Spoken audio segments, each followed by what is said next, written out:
Why is it that so many men find themselves constantly initiating conversations about the future with women they're dating, only to feel like they're pushing too hard or scaring her away? You've probably been there, that awkward moment when you bring up where this is going, and suddenly the energy shifts. Her smile fades slightly. The connection you felt moments ago seems to dissolve into tension. Think about it. How many times have you wondered if you're the only one thinking about tomorrow, next month, or next year? If you're like most men I talk to, you've found yourself in this frustrating cycle. You care about her, you want clarity, but the more you push for defined plans, the more she seems to pull away. You were taught that being direct is the right approach, that honest communication solves everything, but something isn't working, and that disconnect is leaving you confused and frustrated. Here's what's actually happening. When you repeatedly bring up the future before she does, you're not just asking a question. You're inadvertently creating pressure that transforms what should be a natural evolution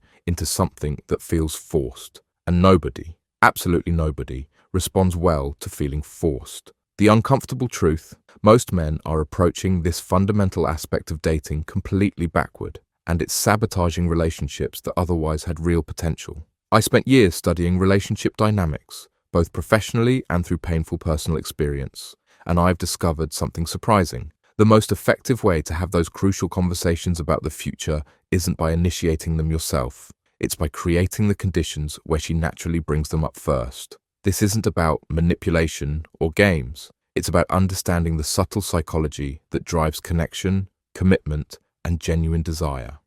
It's about creating a space where conversations about the future emerge organically, rather than being forced into existence. So what's happening when you keep bringing up the future before she does? When you constantly ask, "Where is this going?" or talk about making plans months ahead, you're actually communicating something unintentional. You're signaling insecurity in the connection. You're saying, "I don't trust that what we have is stable enough to unfold naturally." And here's the difficult part to accept, that insecurity is often contagious. When you repeatedly seek reassurance about tomorrow, you inadvertently plant doubts about today. The woman you're dating doesn't pull back because she doesn't care about the future. She pulls back because your approach transforms what should be an exciting discovery into what feels like an obligation. The difference is subtle but profound. So what's the alternative? How do you create the conditions where she brings up the future naturally, eagerly, without you having to initiate that conversation? It starts with a fundamental shift in your focus, from fixating on what might happen tomorrow to fully inhabiting what is happening right now. The first principle is presence. When you're truly present with her, not just physically, but mentally and emotionally engaged in the current moment, you create a powerful experience, an experience she will naturally want to extend into the future. Think about the last truly great date you had. What made it special wasn't the planning for what comes next, was it? It was the quality of connection in that moment, the feeling that nothing else mattered but the conversation, the laughter, the growing understanding between you. That level of presence isn't just enjoyable, it's rare. In a world where most people are constantly distracted, being truly seen and heard becomes extraordinary.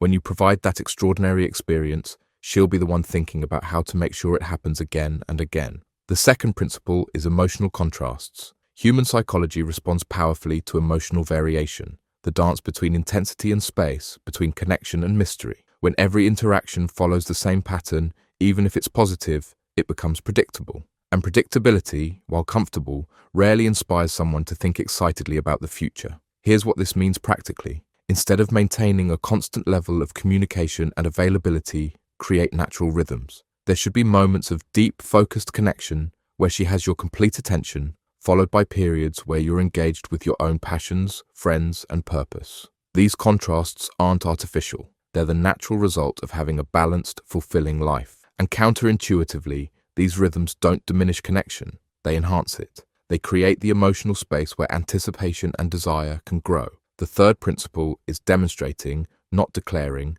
reliability. Many men try to talk about the future as a way of showing they're committed and dependable. But words about tomorrow matter far less than actions today. When you consistently do what you say you'll do, whether it's arriving when you promised, following through on small commitments, or respecting her boundaries, you build trust at a fundamental level. This unspoken reliability communicates more about your suitability as a long-term partner than any conversation about the future ever could. Trust is built in these small moments of consistency, creating a foundation where she feels safe enough to think about building something lasting with you. The fourth principle is maintaining your center. Nothing is more attractive than a man who is grounded in himself, who brings stability and certainty without neediness. When you know who you are and what you want, when your sense of worth isn't dependent on her validation, you become someone she can lean into rather than someone who leans too heavily on her. This centered quality is magnetic because it's rare.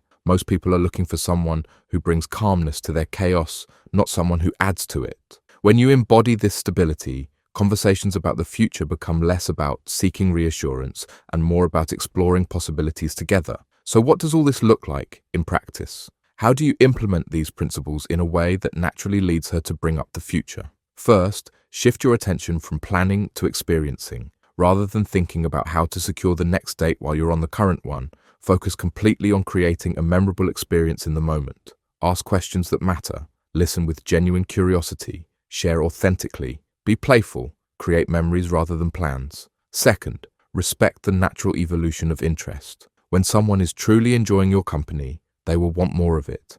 But this desire grows most strongly when it's not under pressure. Give her the psychological space to miss you between interactions. Don't rush to fill every silence in conversation or every gap in communication. Third, build your world and invite her into it rather than trying to merge into hers. Have passions, friends, and purposes that exist independently of the relationship. This isn't about creating artificial distance. It's about having a life rich enough that she wants to become part of it. When she sees the quality of your connections with others, your dedication to meaningful work or interests, and your ability to find joy independently, she'll naturally begin to imagine her place within that world. And that imagination is where those conversations about the future begin. Fourth, notice and validate her initiatives. When she makes even small gestures toward future plans, mentioning an event next month, introducing you to important people in her life, keeping personal items at your place, recognize these for what they are, her way of bringing up the future. Acknowledge these moments warmly but casually, without overreacting or immediately escalating the commitment level. What you'll discover through this approach is something paradoxical but true.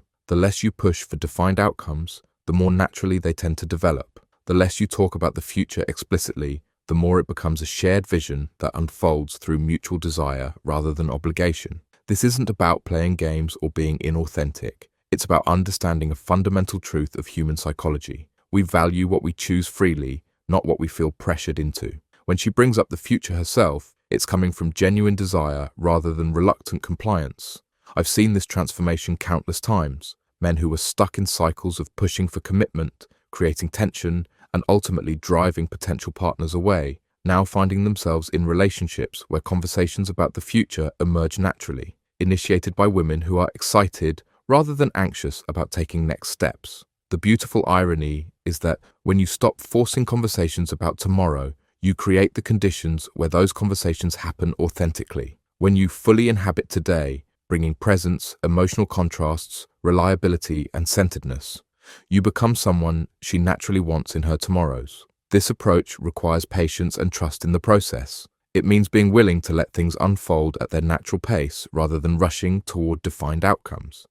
But that patience is rewarded with something far more valuable than premature plans. It's rewarded with genuine desire and authentic commitment. So stop talking about the future. Instead, create experiences so compelling, connections so authentic, and presence so rare that she can't help but imagine and ultimately initiate conversations about how to make sure you're part of her future.